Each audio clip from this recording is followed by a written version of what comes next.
Oh, all right. Thank you guys so much for joining us on another one of our Tuesday training series. Today, we are very excited to be introducing Claude Smith of the Montana Manufacturing Extension Center. Um, Claude serves as the Food and Process Specialist at the Montana Manufacturing Extension Center, otherwise known as MMEC, for the rest of the webinar. He has decades of industry experience with food manufacturers in Montana, as well as with major national companies, Pillsbury and the Green Giant, as examples. He's also held more titles and um, has forgotten more about food safety than I think most people will ever know. So we're very excited for him to be here today and tell us a little bit about the work he does with MMEC and what exactly MMEC does. So maybe we start there.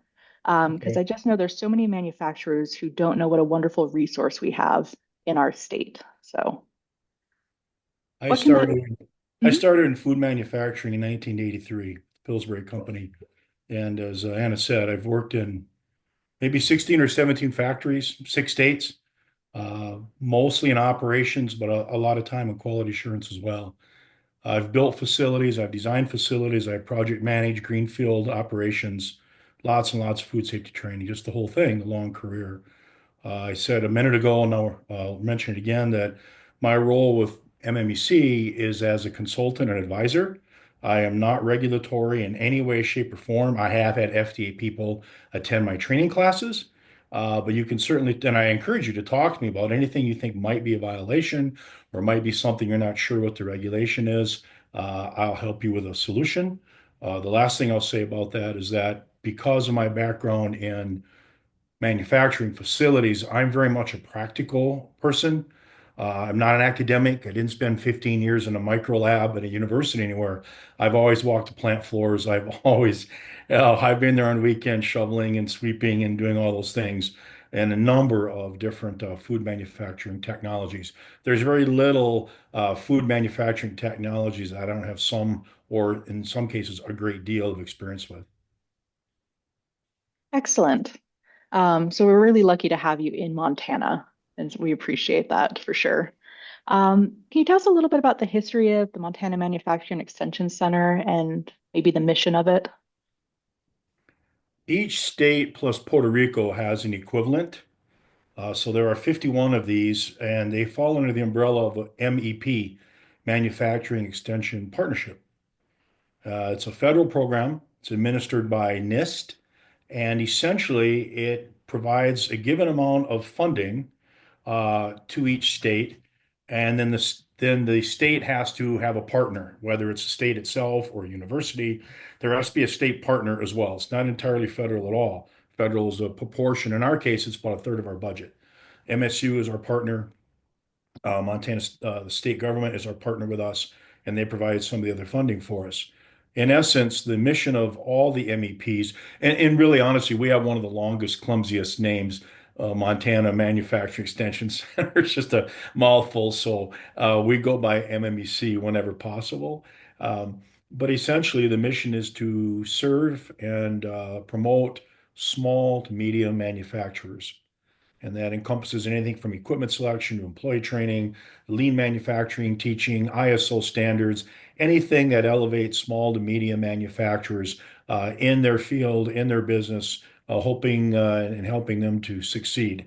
In my particular case, there are about a dozen states, I want to say 13, can't remember for sure, that have someone like me on staff that deals primarily with value added ag, if you will, or food manufacturing exclusively. So, in a sense, I am an internal consultant to our business advisors that are stationed around the state, and all the large cities have a MMEC business advisor, and I in turn work for all of them as they have clients that need assistance in value added manufacturing. They turn to me and then I assist that client. So I cover the entire state of Montana, unlike all the other business advisors who are, in a sense, restricted to Havre or Great Falls or Missoula or Kalispell or whatever the case may be. Yeah, and if anyone would like to connect with their local MMEC contact, please let either myself or your local Food and Ag Development Center director know, and they'd be happy to make that connection. Um, So you mentioned small to medium sized businesses. If I wanted to basically start manufacturing just as myself as a sole person, is that too small to reach out to MMEC? No, our limit, really, the only limit we have is anybody with more than 500 employees. That's a federal designation. You're no longer medium. Um, and that can, in one location, scattered across country, there's been a lot of discussion about it. 75% of our clients are very small, probably 0 to 10 employees, which Hmm. means, of course, there's a significant number of them with one or two. And the irony there is that when you're really, really small, there's an awful lot you don't know that you don't know.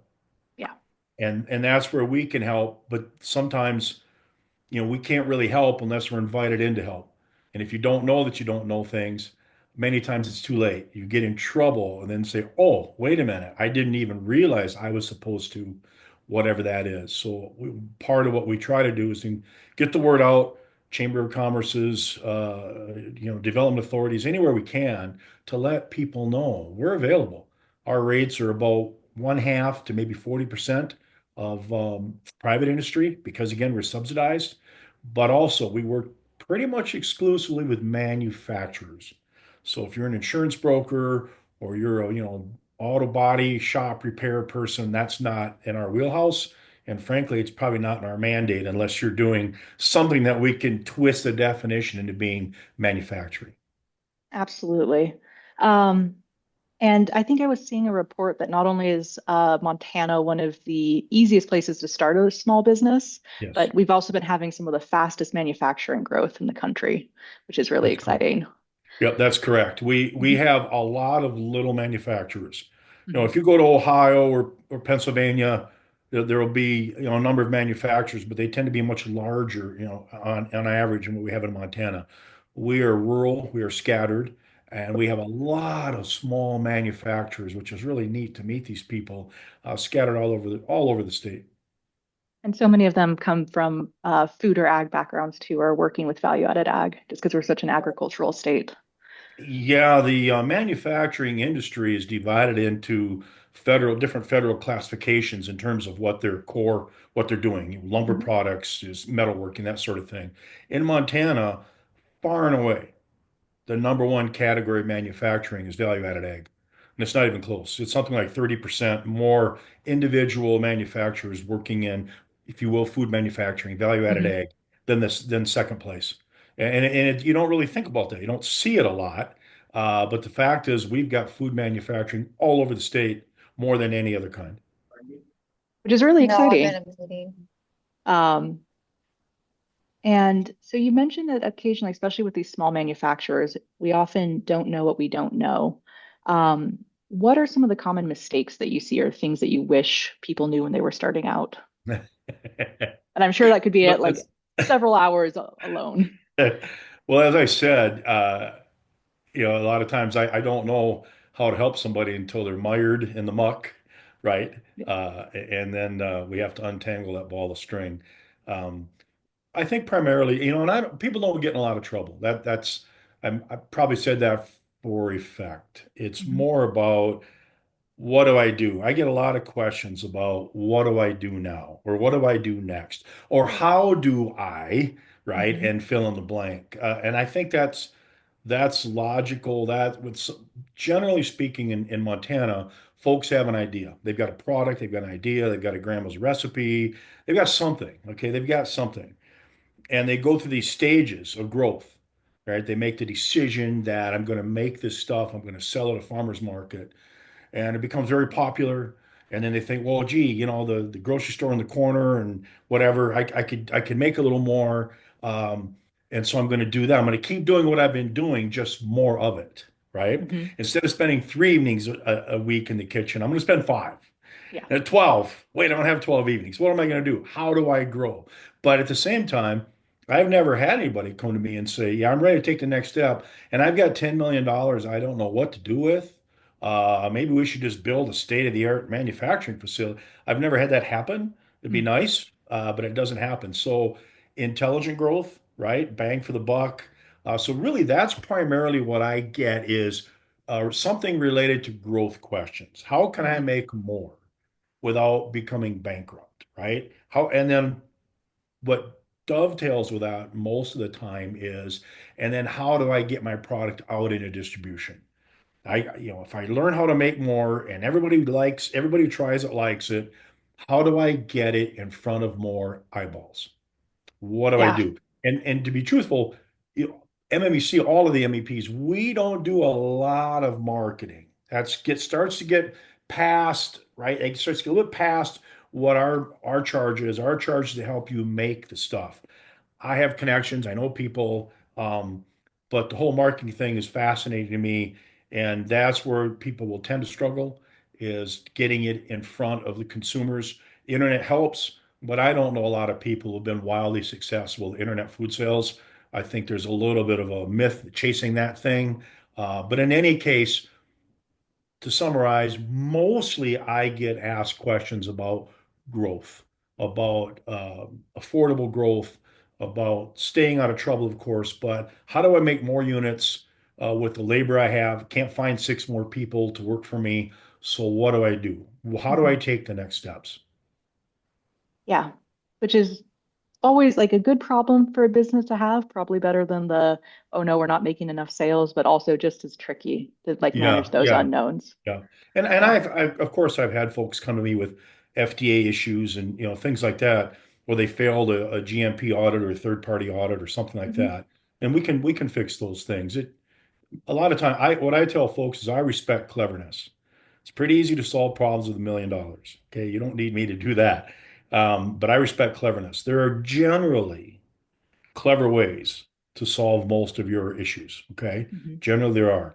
And so let's talk. And much of the time for me, I'm a very visual thinker. I really like to walk with you. Let's walk the facility. Let me see what's happening.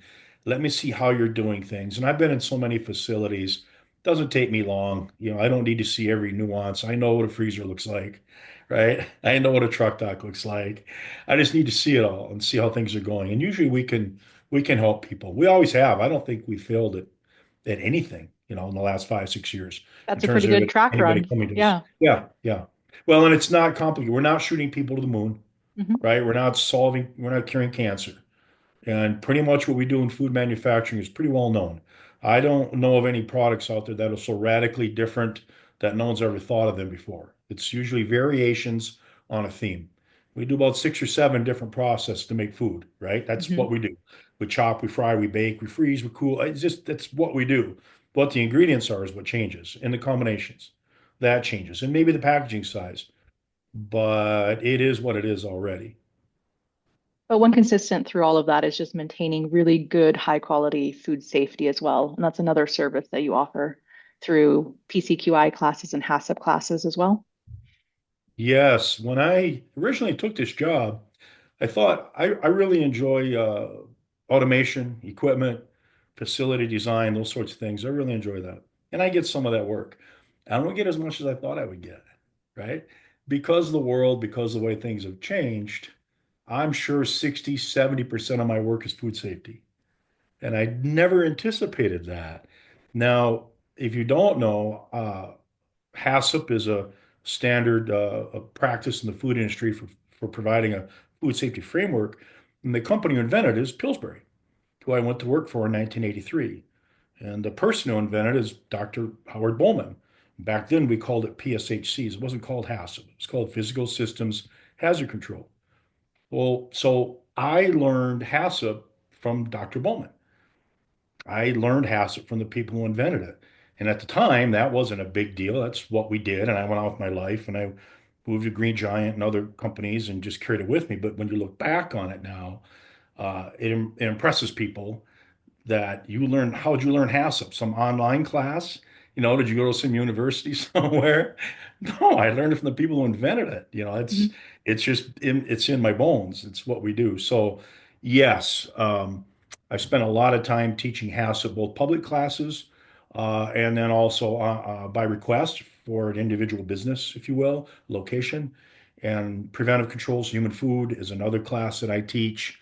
I've taught those in 6 or 7 different states, primarily in Montana. Um, and now there's a new version of preventive controls 2.0, which will be required July 1 of this year. And I just took 8 hours of refresher training for that to be lead instructor for Preventive Controls 2.0.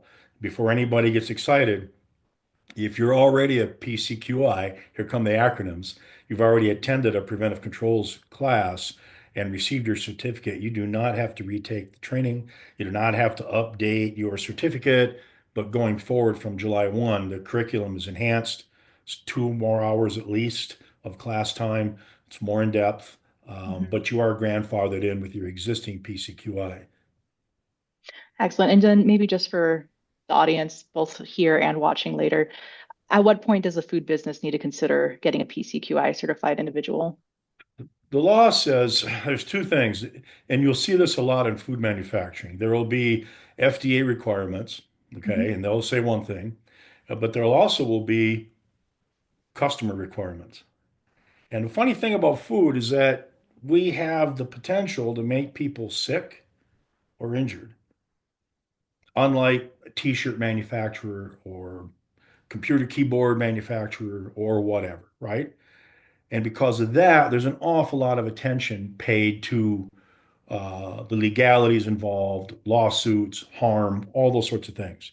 So there's the legal track of what you're required to have, but many times, most of the time, all the time, your distributors, whoever you end up doing business with, they're going to be even more strict than the federal requirements. So legally, if you exceed $1 million dollars in sales for 3 consecutive years, adjusted for inflation and on average, got to get all that out right, then you are required to have a preventive controls plan and a preventive controls qualified individual administering that plan. They don't necessarily have to be on site, but they should be available, of course, and they have to oversee that plan. The reality is that anytime you're thinking or talking to any distributor of any size, Whole Foods, Costco, Sam's Club, anybody like that, you're not going to be able to sell to them without a preventive controls plan. They're Mhm. not going to be interested. Well, you're only $800,000 a year, so never mind. Doesn't work that way. For what I was saying earlier, with liability, concern, all those sorts of things, they're not going to buy your food if you don't have what's considered a state-of-the-art food safety plan, because they're going to get sued. They're not Mhm. going to take that risk. And so that can just be a really good tip for all of the companies, again, who are thinking of Yes. growing, Yep. um, that eventually you're going to need to start budgeting for that and to hire Yes. someone. Yeah, that's right. And Yeah. what I tell everybody when they're small is write a HACCP plan first. Take a HACCP class. Don't take an online class. I've had so many people in my classes that took an online class and didn't learn anything or didn't learn enough. Um, Take a good HACCP class, write a HACCP plan, work your HACCP plan. Train your folks in what we do. Here's our paperwork. Here's how we keep track of things. Here's how important all these things are to us. Make that be part of your culture. Then, and maybe that's 6 months, maybe it's a year, whatever. Everybody's a little different. Then it's time, even if you're not at the size yet, then it's time to take a leap and say, okay, now that we are running a good HACCP plan and we know what we're doing, and we know it's part of what we do. It's like clocking in the morning. We have to do our food safety paperwork. It's time now to take a preventive controls plan or class and write a PC plan and then work that. Because essentially, preventive controls is HACCP on steroids. That's what I always call it. Because it uses the bones of your HACCP plan. It just adds a whole lot more detail to what you already have. And so you learn it, you walk, right? You crawl, you walk, then you run. That's the way I like to explain it. And if anybody would like HACCP training or a group HACCP training with Claude, please talk to your FADC, and most of us can help organize one of those trainings in our region. So please just reach out. So now we're kind of, that was our general overview of food manufacturing, MMEC, your background. Let's start getting into some of the nitty-gritty details, those like unknown unknowns. And I'd like to start with following up on some questions we had from our labeling class that was last month. Now, I So for wasn't, you for were not fairness, I there, wasn't in that yeah, class, so but I you have have no been prepped idea. for this, so Okay. you should be good. Starting off with barcodes, how does someone go about generating a barcode for their product? Go online. Hmm. You just go online. There's a couple different major companies that produce barcodes, and you go online and you register. Depending on your business size, it's $25, I think, for like 3 barcodes. If you have more than that, it's more. I don't really know. But you go online. It's very straightforward. You'll get an identifier. You're going to be EIN. Well, you can look it up. It depends a little bit on what your products are, but it's very straightforward. It is not intimidating at all. They make it so simple, so easy. And I would say anyone out there or anyone watching this, if you run into any roadblocks, I don't know what they would be, but if you do, call me, email me, call an FADC. I'll get you the answers. But you'll get an identifier for your facility, and then the follow-on characters in the barcodes are the specific identifiers for each specific product that you Mhm. want. Very reasonable price, very straightforward, not hard, not scary. Trust me. Excellent. And then are there any company online you would Yeah, there's recommend several. or okay, There's several. perfect. Yeah, because the retailers don't care who gave you the barcode, Mhm. right? They just need to be able to scan your barcode and know what your product is. Excellent. And there are several companies out there creating those because it's a standard format, and I don't remember all the ins and outs of it. I'm old. I remember when all this came about. I studied it quite a bit. It doesn't matter. It's all the standard format. They just need to be able to read your product label so they know Mhm. what it is that they're looking at. And so Megan was asking that there are several companies that offer barcodes. Is there a particular code category that you'd No, recommend? Okay, no, perfect. no, no, no, no. There's 3 or 4 different kinds of barcodes, and I can't think of it off the top of my head, but there's one and they'll say in there on their website, this is the common one, and that's where I think anybody listening on this, they're all going to use that common format. There's some esoteric things with other things, but no, no, you're gonna if you have 100 SKUs, there's a different format that you can choose. There's nobody on this call or in this meeting has 100 SKUs. Uh, no, no, there's a common one. Can't think of it right now, but it's very straightforward. And again, ask me if you get confused. Reach out to me through an FADC. I'll tell you what you need to know. Perfect. And then what about nutritional labels for putting on your food label? Is there, Yeah, that gets asked a lot. yeah. I think there's a lot of misinformation. I'm not really sure how all this arises. FDA has almost nothing to do with your nutritional labeling. Okay, that's first thing. Hmm. They don't have a database. They don't know what the vitamins in your cornbread are.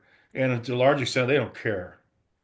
That also now is an online tool. You go online, you enter your information, your ingredients, and there's a couple of these companies online that maintain these massive databases. And I alluded earlier to the fact that, and I don't mean to quash any entrepreneur out there, their hopes and dreams, but at least for a guy like me, you're not going to show me anything in food that I'm going to say, oh my God, I never thought of that. I've seen it all, right? There's only so many things you can do. And it's the same with nutrition, Hmm. okay? That they already have this database and you're making this product, which is the same as this product. And so boom, here's your nutrition label. Now, the FDA, there's a food label guide, and it talks about, but again, these online companies will do that for you. It talks about the font size you have to use and how much your label has to be devoted. There's a primary display panel, there's a secondary display panel, but all that's just in their program now. And these online companies just go in, here's what I make, here's my ingredients, and it spits out your label for you. The FDA just says you have to have a label, has to conform to these standards. But the information in there, when it comes to, again, nutrition, the FDA doesn't know. They don't have enough scientists or people to possibly begin to start reading everybody's nutritional labels all Hmm. over the country. That would never happen. Absolutely. Megan says that in her research, she's read that if a single SKU has over 50,000 in sales, she does need a nutritional label. So maybe that's Yes, not FDA required, but or yes, okay. yes. Yeah, it is. That's what that is there is trying to not have too much pressure on the small manufacturers. Mm. Okay. But again, depending on who you're distributing through. Now, if we're doing something online or something like that, it's not as onerous. But if you're going to be selling to Albertsons or anybody at all, facing the public, they're going to want a nutritional label. I can almost guarantee you, Hmm. they're just going to want it. And so much this can depend when you're small. I always ask people this because I have to know. A, who are you selling to? And B, who do you want to sell to? In other words, what are you going to be when you grow up? because it's foolish to put some things in place now and then come back in a year and say, well, we got to change all this now because now you're doing this, right? Hmm. Without being crazy. But doing the very minimum requirements allowed isn't always the best thing. Nope, that makes a lot of sense. And then the other question we had that come up around labels is what about expiration dates? Is there any regulation around those? No, that's another one. Here I get asked that, right? Yeah.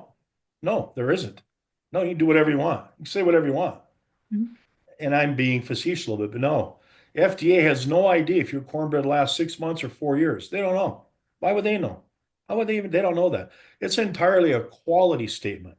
In Mm, essence, now USDA has some best if used by, and that can get a little tricky. That's with their meat and poultry. I don't want to get into that. Um, but the other 99.9% of the food in the country, that's a quality statement. Your, Best Buy is up to you. You decide what your product can can handle in terms of repeat sales. I mean, they bake your brownies once and go, these things taste like cardboard. They're 4 years old. I'm not buying them again. So that might be a bad idea. So in general, do some shelf life studies. They can be informal. Do some things. Make your products, set on the shelf, put in the garage, whatever, right? I tell people when they're early on in their manufacturing career to do that right away. Whatever you're making, your taco sauce, I don't know, whatever, right? Take a case of it, set it aside. And every mhm, 6 months, pull a jar out, pour it out, taste it, look at it. How's it lasting? 6 months after that, do it again. Now, I realize you can't wait 6, 12, 30 months to decide what you're going to put on your label. So, in the meantime, you take your best guess. But ultimately, it's based on a certain amount of science. Where mhm, you, and if you decide to ascribe to the Global Food Safety Initiative, GFSI standards, you're required to do shelf life. You generate your own shelf life data to make sure that you have a quality system in place where your customers are never going to be anything except satisfied, right? So no, that's entirely up to you. Excellent. Does anyone have any other label questions? Those were just the big ones that came out of the last webinar. You're welcome to put something in the chat or unmute yourself. Excellent. I'm going to Well, say one. I'm yeah. going to say one thing. We don't have this here in the state that I'm aware of. Baby food and baby formula has a separate regulation. That is different. That does mean used by, and that is something that the FDA, you have to have science behind that. It's something very much the FDA takes a look at. Mm, And that's good that's to know. such a limited category. We don't have that anybody in the state doing it. Other than that, right? Everything I said prior to this is true. Perfect. Claude, it's Megan. I enjoyed our training a couple weeks ago, or was it last week in Kalispell? I can't even remember. Oh my gosh. So helpful. But the GSFI, I'm starting to have retailers reach out wanting to carry us, and that's why we'd sold 90% online, 5% farmers markets. Our online sales have been really good. Just we had a couple things go viral last year, Good. but we are getting some retailers interested in us. So the GSFI, is there a training I need to go through for that expiration study, or is that something through your office again? Or is that like just go to GSFI on Google and send them our products and they'll do that? Is that something where I'd pay them a fee? Yeah. If you're talking about, I think you got the acronyms a little confused, so I have to be careful Sorry. here. If you're talking about GSI for food labeling and barcoding, For the expiration on yeah, yeah, food, you just go their online. site. Okay. Yep, you just go online. I'm sorry, I'm glancing off the side of one of my monitors. I have, those sites bookmarked. It's easy. Just Google it real quick. Okay. And again, trust me, they're very straightforward. I've been on them a few times. None of it's confusing. But yeah, you just go on and do it. That's absolutely right. Okay. Because what they're worried about is stock rotation, right? They Yeah. don't want irate customers coming back and saying, this stuff sucks, your store sucks, I'm never coming back here again. They want to make sure that doesn't happen. And to be honest with you, the way it usually works is if your product becomes out of date, you pay for it to Mhm. be pulled back out, Mm, right? Yeah. Retailers don't take much responsibility for much of Yeah. anything. It's Yeah. really on the manufacturers always. It's a little bit of unequal playing field, but that is the field. Yeah. We think, I mean, just the nature of vanilla, it's so shelf stable because of the alcohol. Yeah. It's, it's kind of like bourbon just gets better the Yep. longer it sits on the Yep. shelf. So we're just kind of in a our sail through has been we've had a sail through every time. We haven't had product on the shelf, but that is something in the back of my mind that I need to deal with. Do you have any old stuff sitting around? Do you have something in your closet, your pantry from 3 years ago or 4 years ago? Well, the vanilla's age, we don't even bottle it till it's 12 to 18 months old. There's no point in bottling it. And then we're starting to put everything in barrels now. So we want it to be old. So it's this, I it's a, understand. I just think it's still good practice because I understand and I agree with you. I still think it's good practice to save a couple bottles of what you yeah, sell, what people yeah, are actually going to have in their pantries, and you yeah, have those set aside somewhere. And once a year, or once every 6 months, whatever, right? You pour a little bit out, you look at it, yep, still good. You know it's going yeah, to be good. But I yeah, would also tell you this, seriously, document that. yeah, Document that. Make a yeah. little scrapbook, an Excel spreadsheet, something. Yep, on June 14th of 2026, we, still good, smell good, whatever. June 26th of 2027, yeah, just something that's if it ever came up where someone is you have to be careful in food because it's not always about facts, it's about the customer. Mhm. And all your retailer needs is a customer to say that vanilla made me sick. And you need to have something in hand more than just come on common sense, it's alcohol, it does, more in hand. And so that's why I encourage you to just have something that you can show your attorney is going to want it. Can't you please show me something you've done, just something? And that's where you say, well, yeah, every 6 months, we look at these two bottles and God, you can see for 4 years nothing's there. Just do that, just trust me, just do it, it'll make me sleep better. What's that little tool?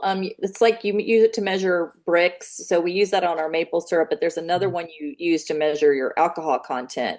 So Yeah. every 30 days, we do a measurement. So Uh-huh. I know what my alcohol content is Yeah. on. So I Yeah. have to be at 35%, I think, for Yep. USDA or something. So we It do is. document that every 30 days. But It's how just, about taste? How about rancidity? How about yeah. color, thickness? Okay.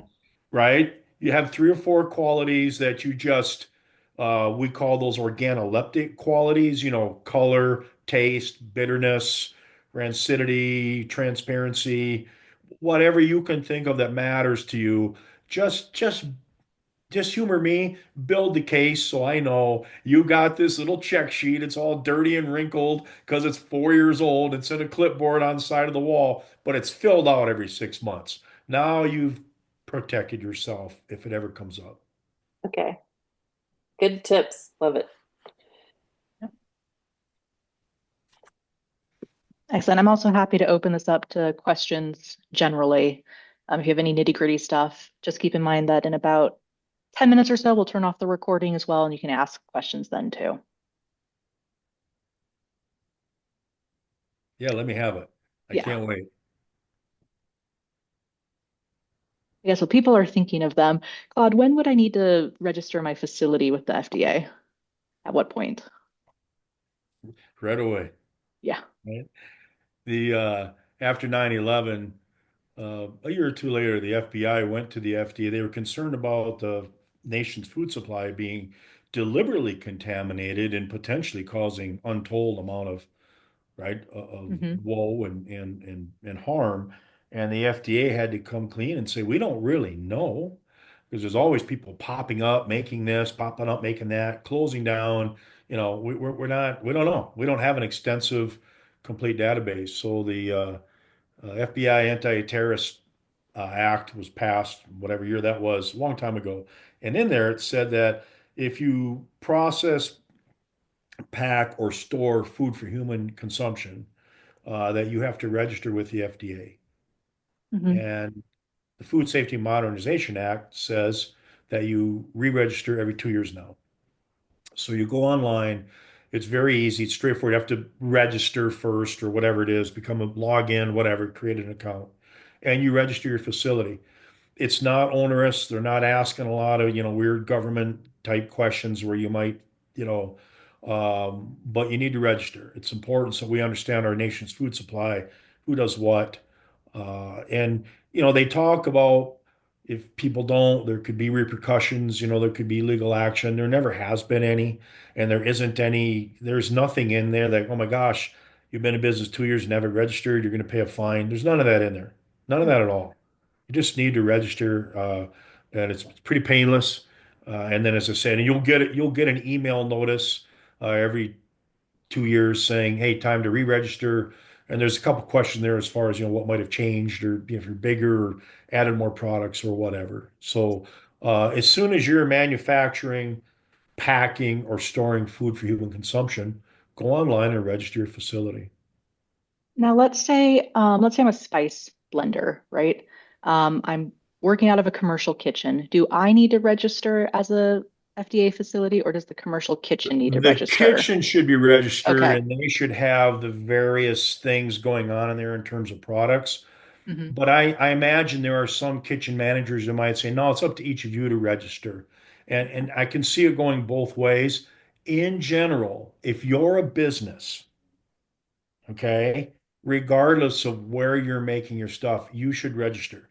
It's okay to have 5 different businesses at the same address, same location. Hmm. So if it's your spice business, you should register.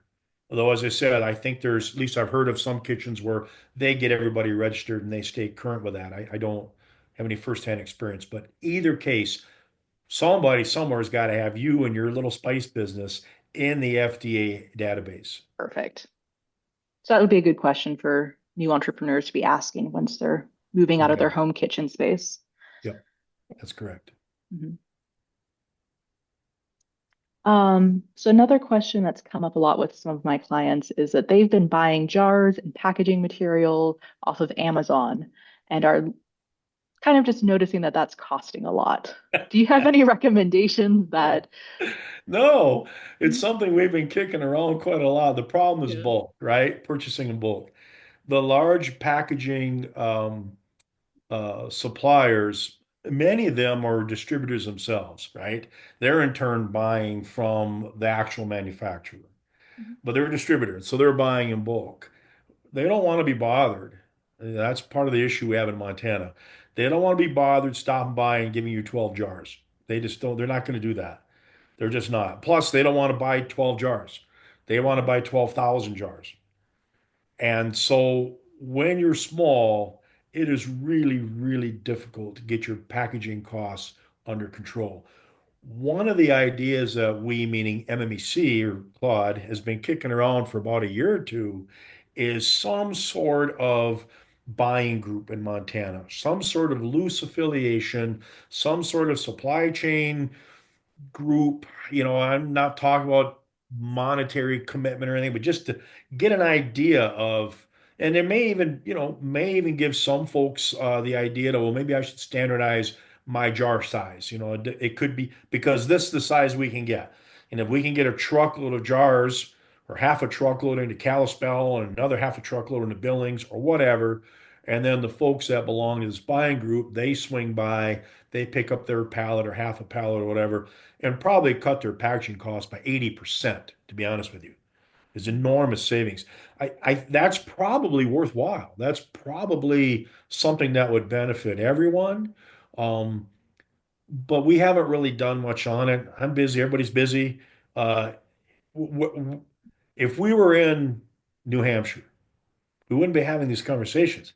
So it's a tiny state, right? One packaging truck drive through and kick things off the bags and head down the one main highway. But we're in Montana. And if you're in Polson, that's a heck of a lot different than if you're in Fishtail, than if you're in Scobie. And that our size works against us because of logistics.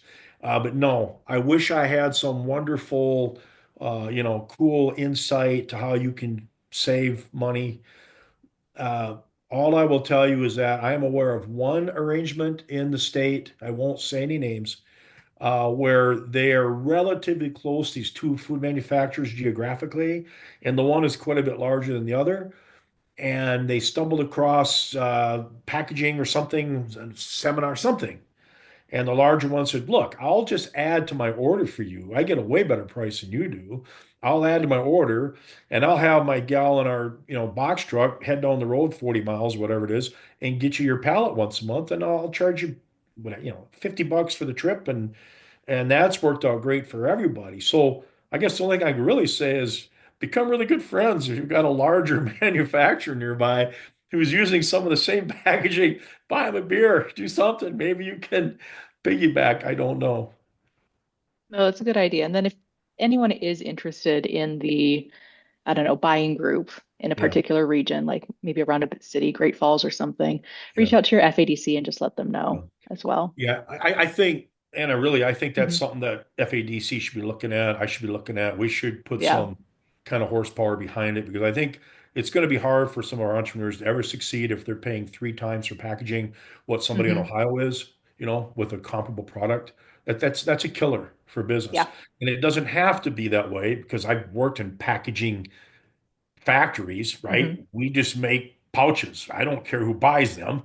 They're all, we make pouches and we sell them to people. But by the time they get sold into somebody else and then to somebody else and then finally to you in Montana and you bought 50, oh my goodness, the markups, repeated Yeah. markups, they're killers. And you're right. It makes it hard for people to sell out of state, be really competitive. I mean, grocery store shelves are limited. And so, how do you get your product known? Megan has a good pro tip that if you have Prime membership, shipping on Amazon is free if that's where you're at. Um, Excellent. All right. Well, we're going to wrap up the recording here. Everyone, thank you so much for joining us today. Um, and yeah, please come back next week. We're going to be working with Abundant Montana, and they're going to be talking about some of the resources they offer, especially on that marketing side. So I hope to see some people there. All right. Thank you very much.